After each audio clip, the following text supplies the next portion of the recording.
Darlings, the women played a marvelous game yesterday.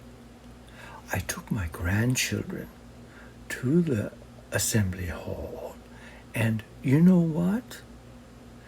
That was the most attended regular season game ever. 10,422 people showed up. And you may ask yourself, why? Well, how surprised was I when I arrived at the ticket booth and was told that tickets were only $1 each. Well, that explains the crowd. But my grandchildren and I enjoyed a marvelous game by the women. They steamrolled Wisconsin, and it was marvelous. So, today we have really an extra special guest. James Whitcomb Riley is here to share some poetry with us. Now, Who's Your Daddy did read the poem, The Bear Story, earlier in this channel. However, Jimmy wanted to come on and read some of his own poetry. So, that's what we have today. Sit back and enjoy, darlings. This is going to be wonderful. Toodles!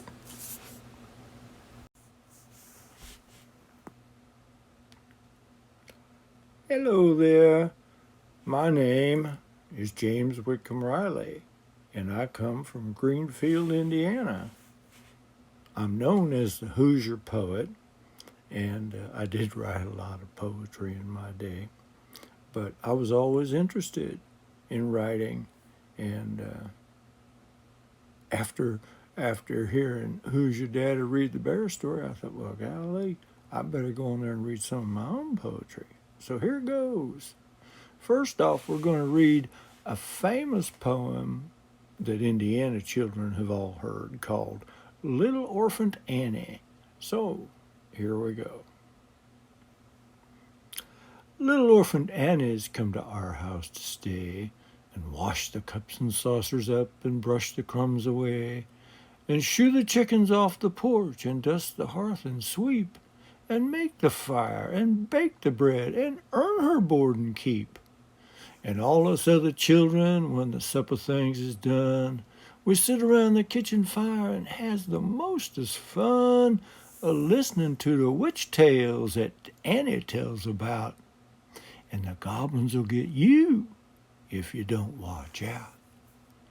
Once there was a little boy wouldn't say his prayers, and when he went to bed at night, away upstairs, his mammy heard him holler, and his daddy heard him bawl, and when they turned the kivers down, he wasn't there at all. And they seeked him in the rafter room, and cubby-hole and press, and seeked him up the chimbley flue, and everywheres, I guess. But all they ever found was just his pants and roundabout, and the goblins will get you if you don't watch out. And one time a little girl would always laugh and grin and make fun of everyone and all her blood and kin. And once, when there was company and old folks was there, she mocked 'em and shocked 'em and said she didn't care. And just as she kicked her heels and turned to run and hide, there was two great big black things a-standing by her side, and they snatched her through the ceiling 'fore she knowed what she's about. And the goblins will get you if you don't watch out. And little Orphan Annie says, when the blaze is blue, and the lamp wick sputters, and the wind goes woo, and you hear the crickets quit, and the moon is gray, and the lightning bugs in dew is all squinched away.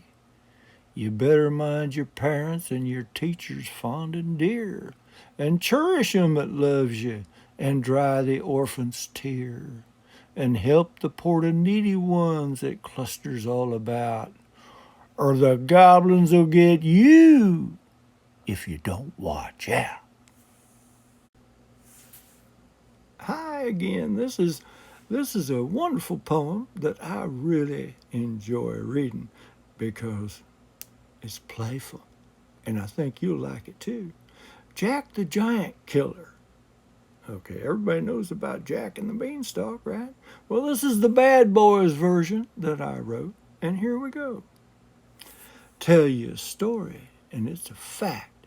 Once was a little boy, name was Jack, and he had a sword and a buckle and strap, made of gold, and a visible hat. And he killed giants and ate whole cows, the horns and all, and pigs and sows.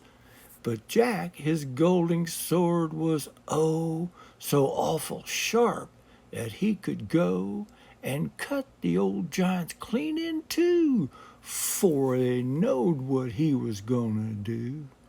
And one old giant he had 4 heads, and name was Bumblebore. And he was fair to Jack, 'cause Jack, he killed 6, 5, 10, 3, and all other old giants but him. And they was a place Jack have to swim, for he could get old Bumblebore, then they was griffins at the door. But Jack, he just plunged in and swum clean across, and when he come to the other side, he just put on his visible cap, and then, doggone, you couldn't see him at all, and so he slewed the griffins both, you know, and then was a horn hung over his head, high on the wall, and the words that read, "Whoever can this trumpet blow shall cause the giant's overthrow." And Jack, he just reached up and blowed the stuffing out of it, and throwed the castle gates wide open, and then took his gold sword in his hand, and this marched into old Bumblebore, and before he knowed, he put about 4 heads on him and chopped him off too. Wish I'd been Jack, don't you? Being an old Hoosier, I would like to share what I call my philosophy. And that's with an F-Y, not a P-H-Y. So it's kind of what a feller comes to if he lives in Indiana long enough and comes to understand what it means to be a Hoosier. So anyway, this is what it means to me, because this is my philosophy. All right, here we go. I ain't nor don't pretend to be much posted on philosophy, but there is times when all alone I work out ideas on my own. And of these same there is a few I'd like to just refer to you, providing that you don't object to listen closest and recollect. I always argue that a man who does about the best he can is plenty good enough to suit this lower mundane institute, no matter if his daily walk is subject for his neighbor's talk, and critics' minds of every whim just all get up and go for him. I knowed a feller once that had the yeller janders mighty bad, and each and every friend he'd meet would stop and give him some receipt for curing of 'em, but he'd say he kinda thought they'd go away without no medicine, and boast that he'd get well without one dose. he kept a-yellerin' on, and they predicting that he'd die someday. Before he knowed it, took his bed, the feller did, and lost his head, and wandered in his mind a spell, then rallied and at last got well. But every friend that said he'd die went back on him eternally. It's natural enough, I guess, when some gets more and some gets less, for them uns on the slimmest side to claim it ain't a fair divide. And I've known some to lay and wait and get up soon and set up late to catch some feller they could hate for going at a faster gait. The signs is bad when folks commence a-finding fault with Providence and balking 'cause the earth don't shake at every prancing step they take. No man is grateful till he can see how less than little he would be if stripped to self and stark and bare he hung his sign out anywhere. My doctrine is to lay aside contentions and be satisfied. Just do your best, and praise or blame that follers that counts just the same. I've always noticed great success is mixed with troubles, more or less, and it's the man who does the best that gets more kicks than all the rest.